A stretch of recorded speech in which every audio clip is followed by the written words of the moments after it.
आईला लय उशीर झालाय बरं का कामाला. ही चार्जिंग करायच्या पडल्यात बॅटरी. दुकानात बी कोण नाही. पहिला फ्यूज काढून घेतो म्हणजे काहीच अडचण नाही. हा नाही तर करंट बसला बिसला अजून माझं लग्न बिग्न व्हायचंय. अवघड काम होईल. जातो आता काय अडचणच नाही.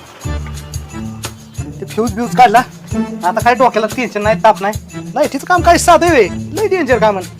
आता ओके मध्ये काम झालेलं आहे सगळं.